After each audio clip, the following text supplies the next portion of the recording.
Pochválený bude Ježiš Kristus, milí bratia a sestry. Ako vidíte, som v kuchyni našej farnosti. Som v žltom, zlatom, slávnostnom odeve, keďže dneska ráno prišla na celý svet zvesť o tom, že Ježiš Kristus, náš Pán a Spasiteľ, po tých 3 očakávaných dňoch stáva z mŕtvych. Preto vás vítam pri tomto príhovore na Veľkonočnú nedeľu, ktorú tento rok slávime presne dnes, 31.3.2024. Príhovor, ktorý som zložil ja, pôjdem aj ja sám čítať. Milí bratia a sestry v Kristu, veľkonočné trojdnie máme za sebou a dnes slávime slávnosť zmŕtvychvstania nášho Pána Ježiša Krista. Je to veľká udalosť v dejinách cirkvi a to len pre tú dobu, v ktorej sa to stalo, ale aj nie len pre tú dobu, v ktorej sa to stalo, ale aj pre dnešnú dobu. Náš Pán zomrel za nás a ukázal nám pravú cestu do neba. Ak chceme, aby sme sa dostali do nebeského kráľovstva, tak by sme mali pochopiť, že jediná bytosť v celom mnoho vesmíre je práve náš veľkonočný baránok Ježiš, ktorý by nám mal byť vzorom pri akýkoľvek príležitosti, v ktorej sa dnešný človek môže ocitnúť.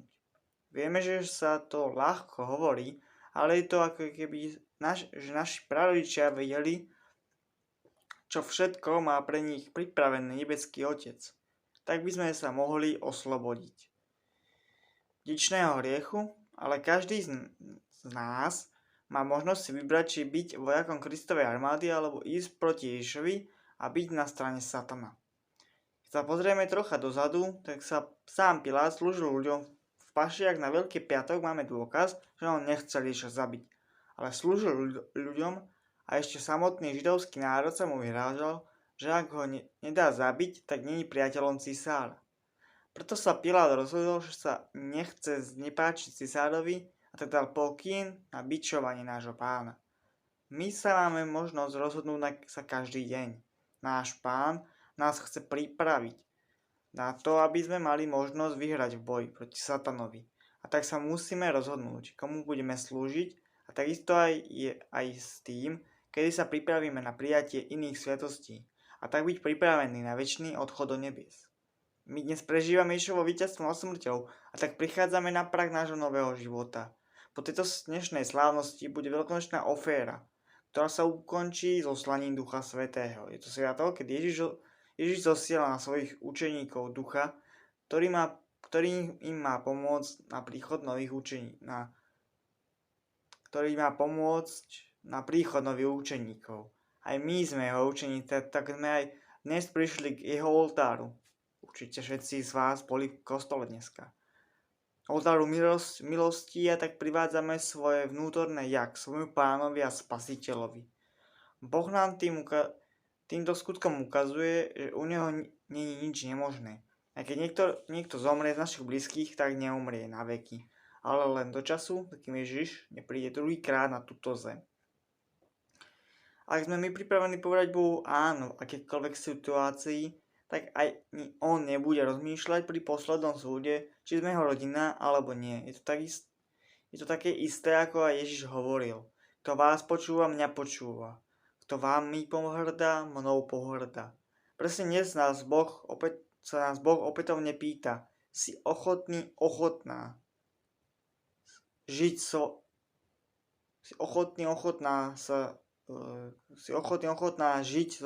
mnou a pod mojou ochranou. A už je len na nás, čo mu na to povieme, ako zareagujeme pri tejto otázke.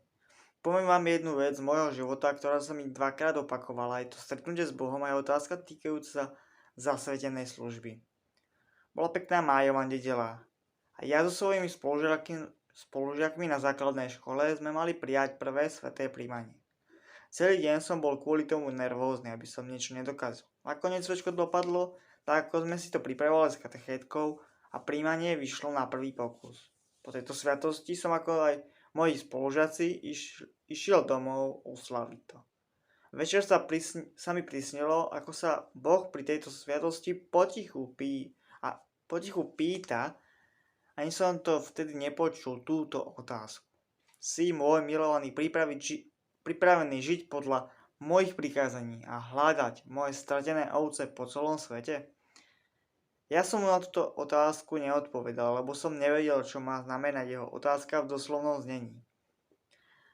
Po asi 7 rokoch, kedy som prijímal svetosť birmovania, sa ma to ešte viacej a hĺbšom zmýšľaní opýtalo. Otázka znela, si pripravený pás mojej ovečky? Na túto otázku som už vedel odpovedať jednoznačne. Odpoveď znela, áno, pane, som pripravený pás tvoj ľud, ale mi na to daj silu, aby som ukázal svetu, že aj na to mám. On mi odpovedal asi polovične v zmysle, že mi naznačil, že tento boj, ktorý som si vybral, bude veľmi ťažký, ale aj tak ho musím vedieť vyhrať pre záchranu moju a Božích ovečiek.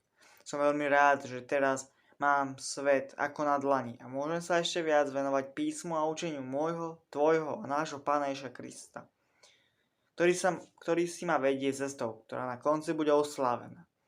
Mojimi poslednými slovami bude verše, ktoré mám najradšej. Prvý je Žalm 23. Pán je môj pastier, nič mi nechýba. Pasie ma na zelených pasienkach. Vodí ma k tichým vodám, dušu mi osviežuje. Vodí ma po správnych chodníkoch, verný svojmu menu. I keby som mal ísť tmavou dolinou, nebudem sa báť zlého, lebo ty si so mnou. Tvoj prúd a tvoja palica, tie sú mi útechou. Prestieraš mi stôl pred očami mojich protivníkov. Leješ mi olej na hlavu. A kalich mi naplňaš až po okraj. Dobrota a milosť budú ma sprevádzať po všetky dni môjho života. A budem bývať v dome Pánovom mnoho a mnoho dní. Až z Matúša 5. kapitoly 11. až 12. verš. Blahoslavení ste, keď vás budú pre mňa potupovať a prenasledovať a všetko zlé na vás pre nepravdivo hovoriť. Radujte sa a jasajte, lebo máte hojnú odmenu v nebi. Tak prenasledovali prorokov, ktorí boli pred vami. Prajem vám požehnanú túto veľkonočnú nedeľu a uvidíme sa asi už najbližšie u ďalšieho videa s komentárom k Evanjeliu. S Pánom Bohom.